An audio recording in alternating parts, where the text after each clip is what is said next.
Assalamualaikum warahmatullahi wabarakatuh. Saya Dinda Mizar Ikhrani dengan NIM 1930 10 60 10. Pada kali ini saya akan menjelaskan materi mengenai gastrulasi. Nah, sebelumnya gastrulasi itu apa sih? Jadi gastrulasi berasal dari kata gastrum atau gaster yang berhubungan dengan pencernaan. Karena pada tingkat inilah nantinya akan terbentuk rongga yang kelak akan menjadi saluran pencernaan. Jadi, gastrulasi merupakan proses perubahan dari blastula menjadi gastrula. Proses ini bersifat dinamis, di mana daerah-daerah calon pembentuk organ pada blastula mengalami perubahan susunan dan organisasi baru yang sejalan dengan pola pembentukan organ-organ tubuh. Pada proses gastrulasi terjadi gerakan morfogenesis yang bertujuan untuk memindahkan sel dari satu tempat ke tempat lain menuju lokasi organ definitif yang akan dibentuk untuk proses selanjutnya. Dan berikut ini adalah ciri-ciri umum proses gastrulasi. Yang pertama itu ada penataan kembali sel-sel embrio oleh gerakan morfogenetik. Yang kedua itu ritme pembelahan diperlambat.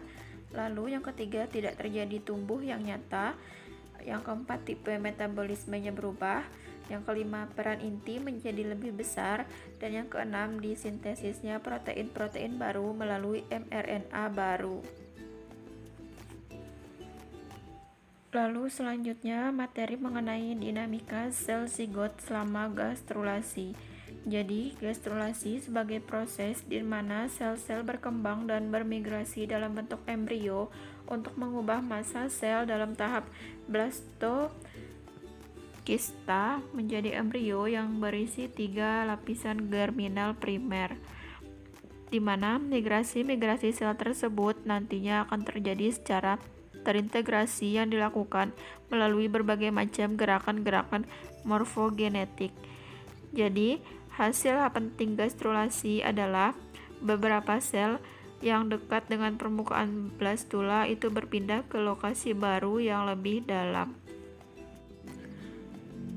Di dalam proses gastrulasi, selain terjadi pembelahan dan perbanyakan sel, terdapat pula gerakan sel dalam usaha mengatur dan menderetkan mereka sesuai dengan bentuk dan susunan tubuh individu serta spesies yang bersangkutan.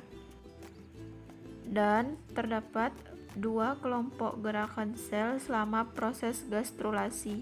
Yang pertama itu ada epiboli, merupakan gerakan melingkup terjadi di sebelah luar embrio, berlangsung pada bakal ektoderm, epidermis, dan saraf. Gerakan yang besar berlangsung menurut poros bakal anterior-posterior tubuh, sementara bakal mesoderm dan endoderm bergerak. Epoboli menyesuaikan diri sehingga ektoderm terus menyelimuti seluruh embrio. Yang kedua yaitu ada emboli, merupakan gerakan menyusup yang terjadi di sebelah dalam embrio yang berlangsung pada daerah-daerah bakal mesoderm, notochord, dan prechordata serta endoderm. Daerah-daerah itu bergerak di arah blastosel. Selanjutnya itu mengenai fate map atau pemetaan nasib. Jadi fate map itu merupakan daerah-daerah bakal pembentuk organ yang berpeta pada blastula. Daerah-daerah ini sudah terpeta pada tahap blastula akhir dan sudah tertentu pula nasibnya dan organ-organnya. Lalu, cara menentukan daerah satu dengan daerah yang lain pada fate map dapat dilakukan dengan melakukan percobaan dengan memberi zat warna pada titik tertentu pada stadium blastula akhir. Proses fate map ini pertama kali dilakukan oleh Ford pada tahun 1929 terhadap blastula katak berekor Ambystoma maculatum. Dapat dilihat pada gambar di sebelah. Jadi masing-masing sel dalam tiap lapisan yang sudah diberi warna tersebut nantinya akan saling menentukan takdirnya masing-masing. Oleh karena itu disebutlah dengan nama penentuan nasib atau fate map. Selanjutnya itu mengenai perbandingan pola gastrulasi, merupakan pergeseran sel-sel atau daerah-daerah calon organ embrio dari lokasi topografis satu ke lokasi topografis lainnya untuk membentuk struktur ganda sehingga terdapat beberapa pola. Di antaranya, yang pertama itu ada invaginasi, merupakan lapisan sel bagian luar masuk atau melipat ke dalam. Peristiwa ini ditandai dengan adanya satu lapisan sel yang secara pasif tenggelam dan akhirnya dapat menjadi atau membentuk dinding rongga dari gastrosel. Yang kedua itu ada ingresi, merupakan sel-sel bagian permukaan secara individual bermigrasi ke bagian dalam atau interior dari embrio. Jadi, sel atau kelompok sel itu terpisah dari lapisan atau kelompok lain di dekatnya dan mengalami regresi ke dalam blastosel. Yang ketiga itu ada involusi, di mana lapisan sel membelok ke dalam dan kemudian membentang jauh ke bagian permukaan internal. Jadi sejumlah sel atau lapisan sel yang bergerak masuk ke dalam lapisan gastrula. Yang keempat itu ada epiboli, merupakan lapisan sel yang membentang dengan menipiskan bentuk sel-selnya menyeberangi permukaan luar sebagai suatu unit yang meliputi pergerakan atau pergeseran yang terjadi pada permukaan gastrula. Dan yang kelima itu ada interkalasi, merupakan dua atau lebih deretan sel yang menyusun diri dengan masuk ke sela-sela antara satu sel ke sel lainnya, sehingga terbentuklah deretan sel yang lebih panjang dan lapisannya lebih tipis.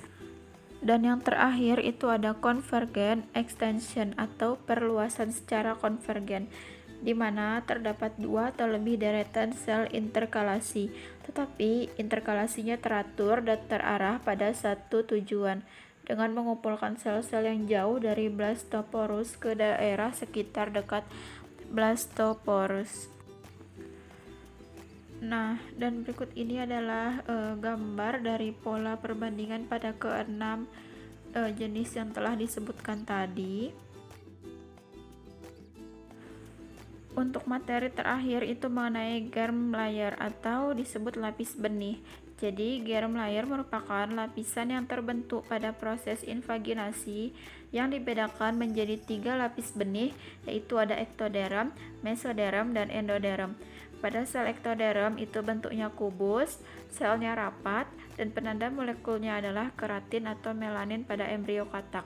Lalu pada sel mesoderm itu bentuknya stelat, poligonal, antar sel-selnya longgar, dan penanda molekulnya adalah laminin.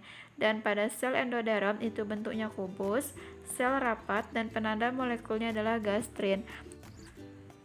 Jadi ketiga lapis ini nantinya akan mengalami diferensiasi dan membentuk organ primer yang kemudian berkembang menjadi organ fungsional.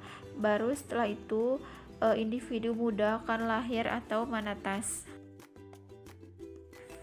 Baik, cukup sekian materi yang dapat saya sampaikan. Kurang lebihnya mohon maaf. Wassalamualaikum warahmatullahi wabarakatuh.